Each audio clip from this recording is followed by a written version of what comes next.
تقریبا 10 روز آخر در ولایت ختلان جسد 2 نفر را دفن کردند که به قول پیوندان و دوستانش در روسیه زندانی بودند، اما ناگهان در اوکراین پیدا و انگام درگیری کشته شدند. جسد بابا عزیز تویدیف 22 ساله را روز 12 دکامبر از روسیه به تاجیکستان آورده در زادگاهش نویه یوان به خاک سپردند. منوچهر شادوف 28 ساله را در نویه کوشانیان گورانیدند. نزدیکانش میگویند بابا عزیز تویدیف ماه سپتامبر سال 2021 به اتهام نگهداری مواد مخدر در روسیه دستگیر و 6 سال از آزادی محروم شده بود. حاکم شاه شادوف پدر منوچهر شادوف روز 21 دکامبر سال 2022 برای چه زندانی شدن پسرش را نگفت، اما افزود به جنگ بردنش را پنهان داشتند. چیزی گفتن نمیتوانم، دعوا هم ندارم، پسرم را کشتند. دوستانش میگویند او در یک زندان شهر سنت پتربورگ بود. بر اساس آمار 2 سال پیش در بازداشتگاه و زندانهای روسیه حدود 7000 شهروند تاجیکستان نگاه می‌دارند. بنا به بعضی گزارش‌ها یکی از 2 شهروند تاجیکستان به حمله در تمرینگاه بلگراد گمانبر است. تا رفتن به ارتش در زندان ولایت برینسک بوده است. از او میراب رحمانوف نام میبرند. او را مجبوری بردند. مقامات تاجیکستان از زندان به جنگ رفتن شهروندان این کشور را تصدیق یا رد نکردند. پیشتر در نمایندگی تاجیکستان در اکاترینبورگ گفته بودند که با تاجیکان زندانی در تمام منطقه اورال تماس دائمی دارند، ولی در این باره یگان شکایت و اطلاع دقیق نگرفتند. طاهر تویدیف پدر بابا عزیز تویدیف میگوید پسرش روز 23 سپتامبر امسال تلفنی به او خبر داد که به جنگ میبرند.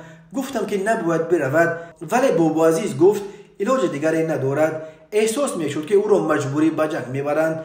نقل کرد و روز 20 دکامبر کمال خوجا غایبوف تقای بابا عزیز تویدیف که برای آوردن جسد رفته بود میگوید مقامات روسیه هیچ کمک نکردند. او افزود ایران است که چگونه یک جوان بی تجربه را که بار به دست سلاح نگرفته بود به جنگ برند. از پشت سرش ضربه خورده تقریبا نصف سرش نبود. مقامات روسیه که برای شرکت در جنگ وعده کمک مالی میکنند به ما یگان مبلغ ندادند. جسد را با کمک مهاجران به وطن آوردیم، گفت او. سامانه مدیا از آن چند قبل با تکیه به معلومات خدمات فدرالی اجرای جزای روسیه نوشت که در ماه‌های سپتامبر و اکتبر امسال تعداد محبوسان در زندان‌های مردانه این کشور که در میانشان تاجیکان نیز هستند 23000 نفر کم شده است. مدیا از آن نوشت کمشوی بی سابقه محبوسان به سفربری آنها به جنگ اوکراین وابسته است که از طرف شرکت چوکا واگنر انجام میشد.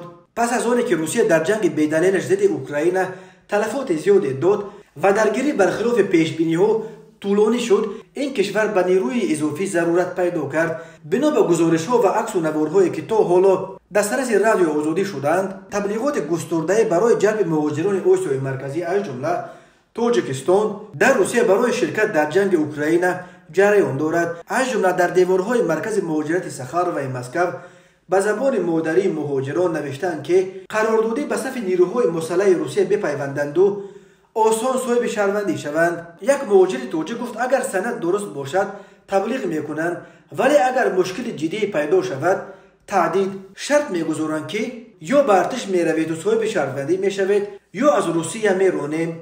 روسیه روز 24 فوریه امسال به سبب به اوکراین حمله کرد. تحقیقات یکجای بی بی سی و خبرنگاران مدیا از آن معلوم کرده است که تا روز 9 دکامبر 10,000 سرباز روس کشته شده است. 430 نفر آنها شخصانی بودند که بعد از اعلان موبیلیزاسیون به جنگ سفربر شدند.